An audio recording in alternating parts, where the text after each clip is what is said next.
le dernier suspect des attaques meurtrières à l'arme blanche est décédé après son arrestation au Canada, dans la province de la Saskatchewan. Démonstration de force pour Jair Bolsonaro au Brésil lors des célébrations de l'indépendance du pays. À moins d'un mois de l'élection présidentielle, le président a mobilisé ses partisans. En visite à Belgrade, le président turc a déclaré vouloir participer activement aux négociations diplomatiques entre la Serbie et le Kosovo. La traque s'est terminée au bord de cette route à Rostern, en Saskatchewan. Arrêté à bord de ce pick-up volé, le deuxième et dernier suspect de l'attaque meurtrière à l'arme blanche au Canada est décédé après son arrestation par les forces de l'ordre, mercredi. Les circonstances de sa mort restent, pour l'heure, inconnues. Après avoir très probablement tué l'autre suspect, son frère, retrouvé mort lundi, Miles Sanderson pourrait avoir succombé aux blessures qu'il se serait lui-même infligées. Peu après son arrestation, il est entré en état de détresse médicale. La police a appelé les services d'urgence qui l'ont transporté en ambulance vers un hôpital de Saskatoon où son décès a été prononcé.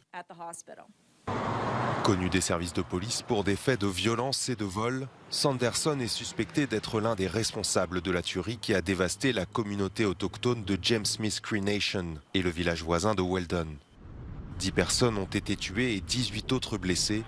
Une des pires tueries de masse au Canada qui connaît ces dernières années une succession d'événements d'une violence rare pour le pays. Démonstration de force pour Jair Bolsonaro au Brésil. Le président, en pleine campagne électorale, s'est servi des célébrations de la fête nationale pour rappeler qu'il est toujours là à ceux qui l'ont déjà enterré. Devant l'armée qui défile pour le 200e anniversaire de l'indépendance du pays, le chef d'État a parlé directement à ses électeurs, réunis à Brasilia par dizaines de milliers. Ici, il n'y a pas d'institut de sondage menteur. Ici, c'est la vérité. Ici, c'est la volonté d'un peuple honnête, libre et travailleur. Dans la course à la présidentielle qui se déroulera le 2 octobre, l'ancien président de gauche, Lula, est toujours donné largement vainqueur. Encore plus de 10 points les séparent selon les sondages. Mais Bolsonaro refait son retard. Son discours martial, pro-armes, très proche des évangélistes, séduit encore une part importante de la population. Il va sauver non seulement le Brésil, mais la planète. C'est lui, il est la légende. Il est temps de procéder à une révision générale ici, que les forces armées prennent le contrôle du pays. Un appel clair au retour de la dictature militaire avec laquelle Jair Bolsonaro n'a jamais vraiment pris ses distances, d'autant que depuis un an, le président sortant multiplie les références plus ou moins subtiles à un éventuel coup d'État en cas de défaite. Au cours des dernières 24 heures, de violents combats ont fait rage sur 3 fronts en Ukraine, au nord près de Kharkiv, à l'est dans le Donbass et au sud dans la région de Kherson. Avec une distinction dans la région de Kherson et de Kharkiv, les forces ukrainiennes sont en contre-offensive. Plusieurs vidéos géolocalisées confirment en outre que les forces ukrainiennes ont capturé des territoires dans le nord de Kherson, près de la frontière avec la région de Dnipro, à savoir autour d'Olin, Vysokopilia et Novovoznesenske. Le déploiement par la Russie de forces depuis Kharkiv, de l'est de l'Ukraine en direction du sud, a probablement offert aux Ukrainiens l'opportunité de contre-attaquer. Des attaques qu'ils ont menées dans la région de Kharkiv, près de Balaklia, ce qui a probablement fait reculer les forces russes sur la rive gauche des rivières Sevastki Donets et Serednia Balklika. De multiples sources russes ont reconnu les avancées ukrainiennes à Verpivka. Les forces russes ont gagné du terrain au sud de Bakhmout et ont poursuivi leurs attaques terrestres au nord, au nord-ouest et au sud-ouest de la ville de Donetsk. Le ministère britannique de la Défense a déclaré que les efforts de la Russie étaient probablement concentrés sur une avancée dans le Donbass, mais les commandants sont confrontés à un dilemme, déployer des réserves opérationnelles pour soutenir cette offensive ou se défendre contre les avancées ukrainiennes continues dans le sud et désormais dans la région nord-est de Kharkiv. Berlin est confiant pour l'hiver en dépit des risques de pénurie d'énergie qui planent sur le pays. Devant le Bundestag, le chancelier allemand Olaf Scholz a assuré que les niveaux de stockage de gaz étaient supérieurs à l'an passé.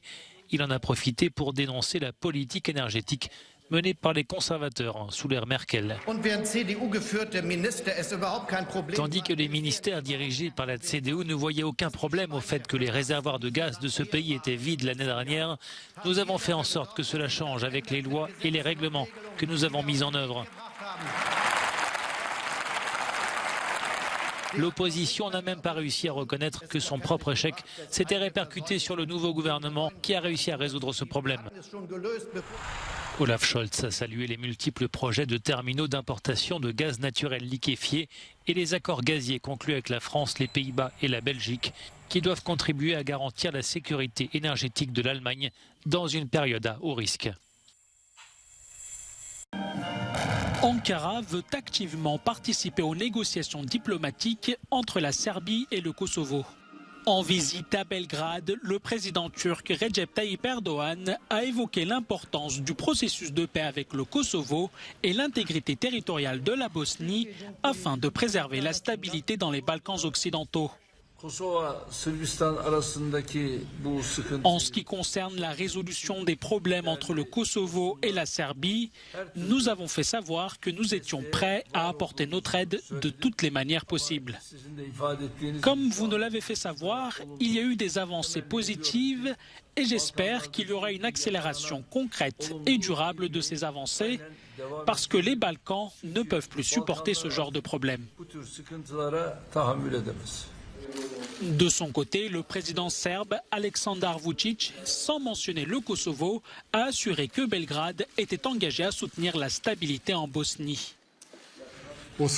Nous avons longuement discuté de sujets importants concernant la stabilité de la région.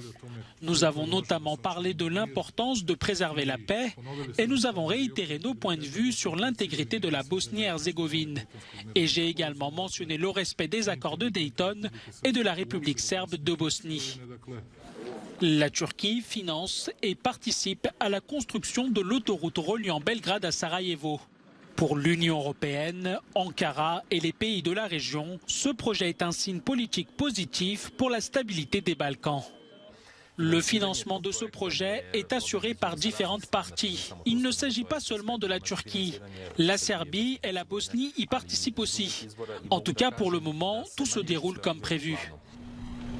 Fin août, après de difficiles négociations sous l'égide de Bruxelles, la Serbie et le Kosovo ont conclu un accord historique permettant la libre circulation de leurs citoyens sur leurs territoires respectifs.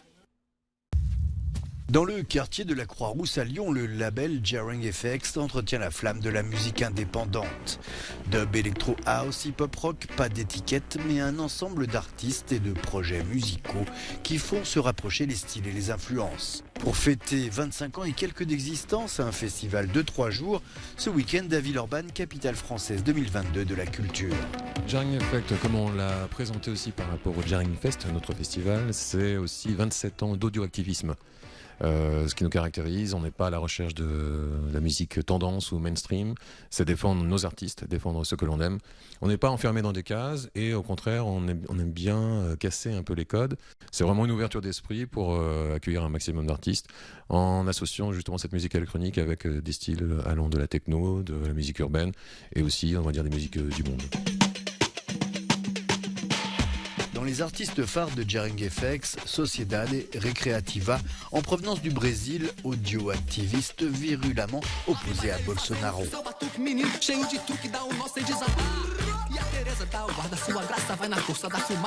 Le label a débuté en signant des groupes lyonnais comme le Peuple de l'Herbe ou Hightone, symbole du dub en France et en Europe à la fin des années 90. On a toujours travaillé avec les gens du quartier, c'est la base, et en même temps, on a toujours voulu s'ouvrir sur l'international, et en particulier, un des premiers pays avec lesquels on a beaucoup travaillé, c'était la Bosnie-Herzégovine et l'Afrique du Sud. L'axe international et la coopération entre justement tous les gens qui défendaient une autre façon de faire de la musique et une autre façon d'être ensemble, et ben voilà, on a cherché ces gens-là un peu partout dans le monde directement. De nombreux artistes seront sur la scène ce week-end à Villeurbanne pour le Jarring Fest, avec notamment l'une des DJ lyonnaises les plus fameuses, Flore.